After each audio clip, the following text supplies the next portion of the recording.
Joined now by Jeff Paterson, one half of the rink-wide duo with Andrew Wadden, Canucks reporter. And there was some news from the Vancouver Canucks yesterday. Jeff, look, you wish that NHL teams were pure meritocracies, because if that's the case, Jason King has done pretty good work on the power play and should have stuck around. That said, new coach, he wants his own guys in there. And so Jason King, he had a pretty good run here with the Canucks. The baby Canucks and then the big Canucks is no longer the offensive coach. Right, so I think you could make the argument that he did stick around. I mean, rare is the guy that survives 2 head coaching changes, but he did that. So, the question was asked to Patrick Allvin and Rick Tocchet at the Monday cleanout. What about the coaching staff? They said they were going to meet here. Obviously, they met. They may have had their mind made up already at that point. But, you always feel bad. Good guy, out of work, long time, long history of service to the Vancouver Canucks, drafted by the team, played for the team. Then worked his way through the coaching ranks in Utica with Travis Green, and obviously got promoted to the National Hockey League. And you're right. I mean, you look at the power play this past year, of all the issues, and there were a lot of them, the power play was really the least of anybody's concerns. But saying that, there is no reason that this power play shouldn't be a top 5 power play in the National Hockey League. When you look at the component parts of Quinn Hughes and Elias Pettersson, JT Miller, Andrei Kuzmenko, and whoever else is going to be on that first unit, like all the talent in the world there, they finished 11th in the season on the power play by percentage and tied with Boston for raw number of goals scored on the power play. So, again, just outside the top 10, I think there's every reason to believe that they should be a top 5 team. Now, saying that and doing it, 2 separate things, but there is certainly room for improvement with that power play. And it's interesting when you look at the power play under Bruce Boudreau this past season, it was running just a shade over 23%. Under Rick Tocchet, it was just a shade over 21%. So it dropped a couple of percents, but I don't think that had anything to do with the head coach's Bo Horvat. A pretty important piece of the power play was gone right after the coaching change, and I think that probably accounts for much of the drop-off there. So, again, by percentage points, 22.7 on the season. Power play was all right. I just think that there's room for growth there, and if this team is going to plot a path forward to the playoffs, I do think that a little bit more success on the power play it would certainly work to their advantage. So it'll be fascinating to see what this organization does moving forward here. Who's going to be in charge? Who's going to oversee the man advantage for the Vancouver Canucks? The fact that there's no replacement leads you to believe that it was, I think they probably assessed it the way that you did. Like, it was fine. He did a fine job, but there's a lot of bodies here now. Somebody needs to go. I guess some people might say, wow, how is it Mike Gill, the guy that survives? That might be the follow-up question to all this, but probably one of those guys was guaranteed to go, given the number of people that they now have. Man, they had some days at practice after the coaching change, Rick Tocchet, Adam Foote, Sergei Gonchar, Mike Yeo, Jason King, the Sedins, Ian Clark, and Yogi Sikorsky, the skills coach. They had 8 and 9 coaches. Like, it looked like a football staff on the ice with the Vancouver Canucks at practice, and you'd say, well, all those coaches, they should have been a whole lot better than they were. Look, I just listed off a couple of guys that absolutely can shed some light on how to run a National Hockey League power play. You've got Daniel and Henrik in position as consultants. They spend time in the player development department between Vancouver and Abbotsford. But if you wanted to lean on 2 guys to, run some X's and O's, certainly you could do a lot worse than those 2 Hall of Famers. And, of course, Sergei Gonchar knows his way around a National Hockey League power play as well. So I am curious to see sort of whose purview it falls under, because every team has a guy who is in charge of the power play. But I also wonder, too, if this goes a little along the lines of more empowerment of that leadership group, particularly Pettersson, Hughes, and Miller. You're not going to turn the power play over to them entirely, but those 3, when healthy, are obviously going to be out there and are mainstays on the first unit power play. And I do wonder if it allows them to have a little bit more say, maybe a little more back and forth with the coaching staff in exactly what it is that they want to do. Now, in saying all of that, and nobody from the Canucks has consulted me on this, but my 2 cents on the matter, get the puck in Elias Pettersson's hands a little bit more. Just the 6 power play goals this season, and they did all come after the coaching change, which is interesting, but he's your most talented player. For the most part, he becomes a decoy in that one-timer spot, And sure, that opens up room on the other side, but there's nothing to say that he and JT Miller couldn't swap sides. Miller has a pretty good one-timer on occasion, and that would allow Elias Pettersson to roam over on the left. He could be the playmaker, the puck distributor, but so much of it runs through JT Miller and Quinn Hughes right now, and I do think that it gets a little predictable. You saw teams shading over to Pettersson's side, trying to take him away, so it becomes that cat and mouse game of how do you get Elias Pettersson a few more touches, a few more looks, get the puck on his stick, and maybe a little closer to the net than just standing in that one-timer spot, because, yes, it works for Alex Ovechkin. For whatever reason, it didn't really work for Elias Pettersson and the Vancouver Canucks as the big one-time weapon. It's there as a threat, and that opens up some space, but ultimately, I think he could be more effective and more productive if he gets the puck on his stick. I love that suggestion, areas. by the way, because you have Pettersson in the McDavid role, you've got Miller in the Draisaitl role, and Draisaitl just pounded home those one-timers almost at the baseline. I wonder if you could make that happen almost exactly the way that the Oilers make it work. Yeah, I think first just getting guys a little closer to the net. The Canucks are so spread on that power play, and that's why it worked with Horvat as the bumper. They would move it around the outside and eventually get it to the inside when they would draw teams out of position, but that's going to be fascinating to watch as well. I mean, they tried Beauvillier right away. It worked to some degree, but he wasn't a full replacement for Bo Horvat.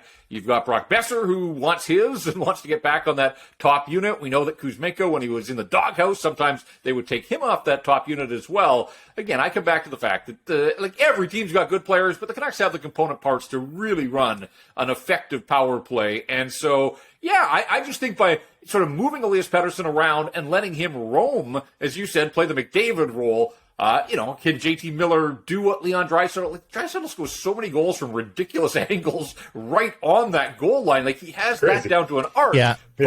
But again, it's sort of everybody focuses on McDavid, and then that creates the space for Draisaitl to do his thing. I'd just like to see the Canucks a little bit more variety and throw a few wrinkles in there. And so whether they ultimately bring somebody in from the outside, although it doesn't sound like that's going to be the case, or whether it's, committee from within, just throw a few more wrinkles in there and try and mix it up a little bit. I wholeheartedly agree, Jeff, on the wrinkles and on the Pettersson side of things. Now, I don't know why you'd want to mess with Kuzmenko after the season he's had. I would want to leave him down there. And, of course, Draisaitl known as the best passer in the game, so it's what he's able to do passing the puck on top of the finishing from the bad angles that I think allows Edmonton to structure their power play the way they do. But I'm glad you shouted Sergei Gonchar there, Jeff. I think sometimes we get stuck in this rut thinking that a power play coach has to be an ex-forward.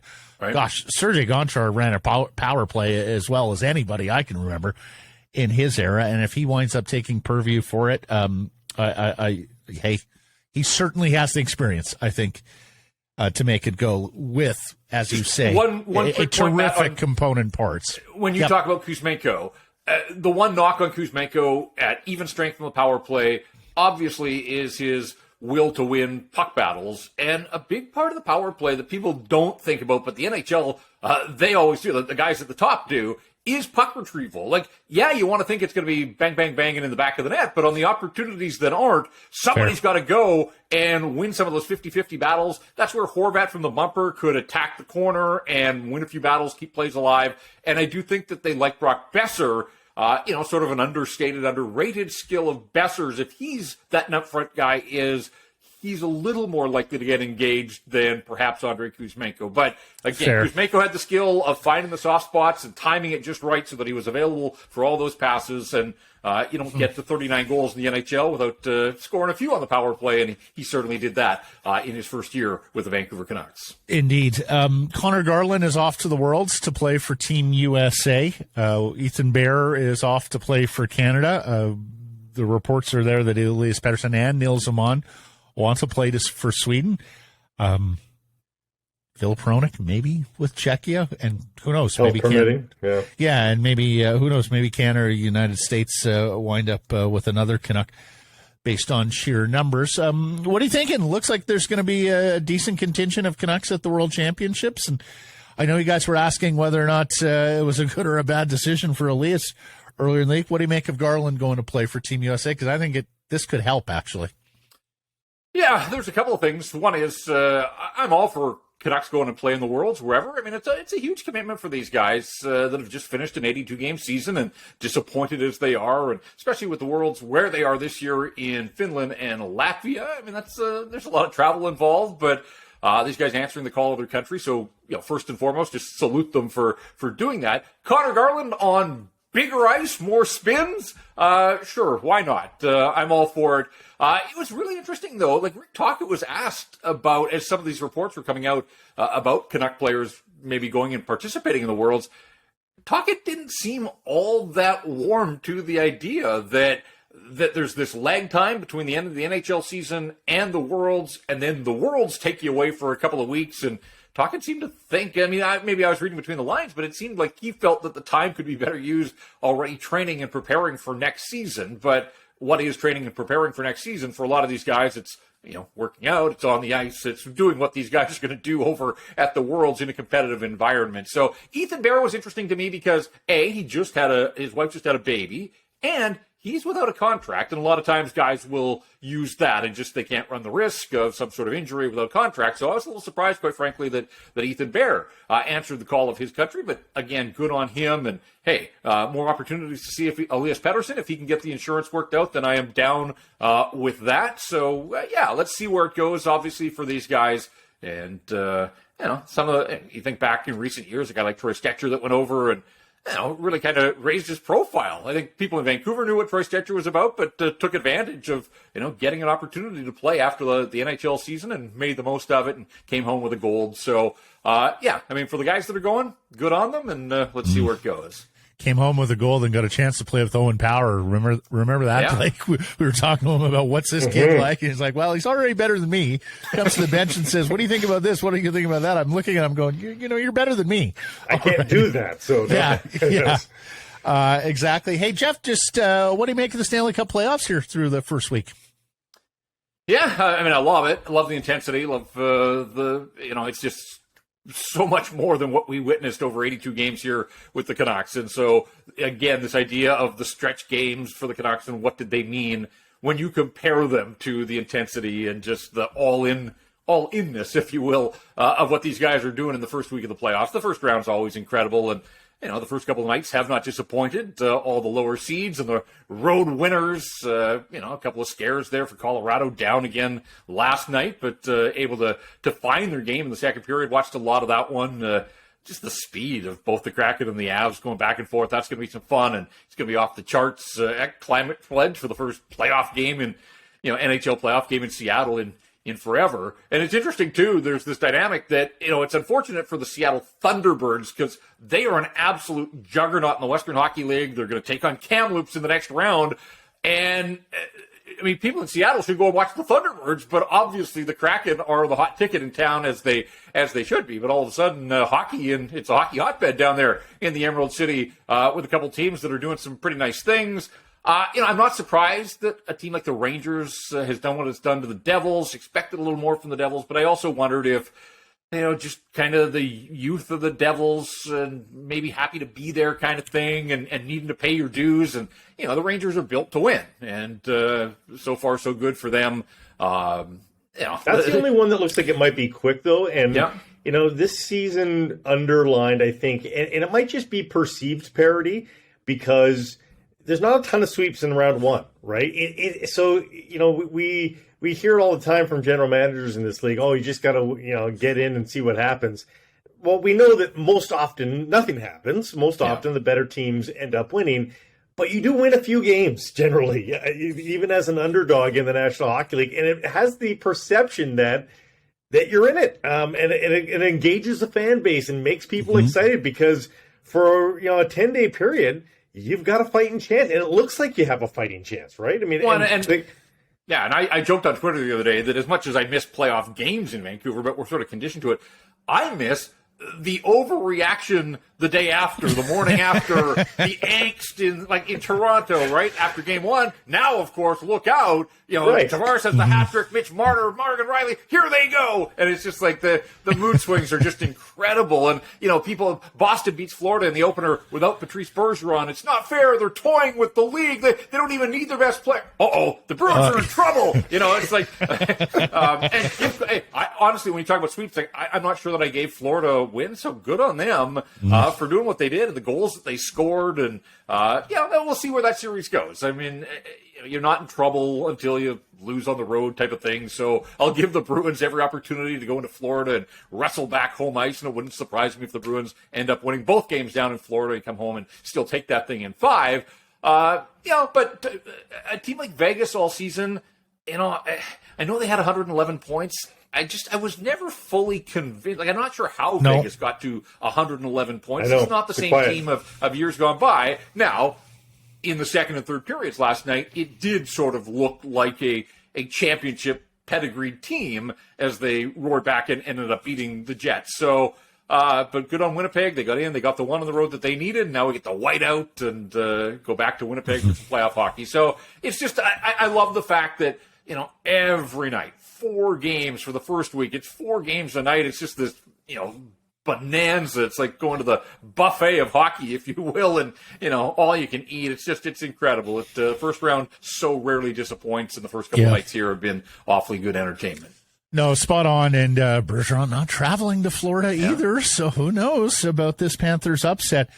Guys, with regards to New Jersey, and I know they were talking about this last year, even before they became a playoff team, NHL source told me that they had a good long think on Jesper Bratt and whether they were going to trade him as an RFA because they're concerned about whether their forward group is built for the playoffs. A lot of light guys up front for New Jersey, like 170-pounders, Hughes, Bratt, Heischier. They only got 2 200-pound forwards. One of them is Timo Meier, who they just added. The other is Nathan Bastian, who's a fourth liner. So you wonder whether Jersey's basically learning its Stanley Cup playoff lessons, and the management group there is going to have to go out and construct a little bit more of a stiffer team. We saw how good they skate, Jeff. I mean, it's been so much fun watching Jersey the last couple of years, and it's been very pronounced the speed advantage they have over a team like the Canucks. But this is the Stanley Cup playoffs, right, where space is in greater demand, and Jersey may very well be learning a very tough lesson to Big Brother across the Hudson here. Yeah, and I think there's always that element. I mean, young teams, sure, you're going to get some upstarts and some surprises, but I do think generally it follows that pattern of, get to the playoffs, feel it out. There's going to be a little bit of short-term pain. The Devils have an incredible team. They do. There's every reason to believe that for the next bunch of years, they're going to be a really good team. But you're right. I think the way that they're built, and they'll probably learn a little bit about themselves, and up against that Ranger defense with Trouba and Keandre Miller and Adam Fox, and then they went up and got, Mikola's just a redwood of a man back on the back end. So, Lindgren, they've got size and toughness. And, again, I just think the Rangers, they had a decent run last year in the playoffs, but I think they felt that they fell a little short, and so they're motivated with this group, and they've got a lot of veteran guys, and their window probably isn't going to be open as long as some of these teams, and it kind of feels like now. So I like the Rangers. I picked the Rangers beforehand. The series isn't done, but that's a terrific start, obviously, for them to get the first 2 games out of the Prudential Center. And we'll see if Bo Horvat lives on to play on Monday. When we next talk, Jeff, it's been a long week here, so grab yourself a towel, pat down, and get ready for Monday's hit, all right? Yeah, I'll probably leave the towel in the bathroom after showers, and the appropriate use of towels. I'm not sold on needing one to wave during hockey, but I'll leave that for others. Others seem to love it. Yes. I was surprised at the pushback from the masses, so go towels, I guess. I don't know. You're a good sport. Thanks, Jeff. All right, guys, have a good weekend.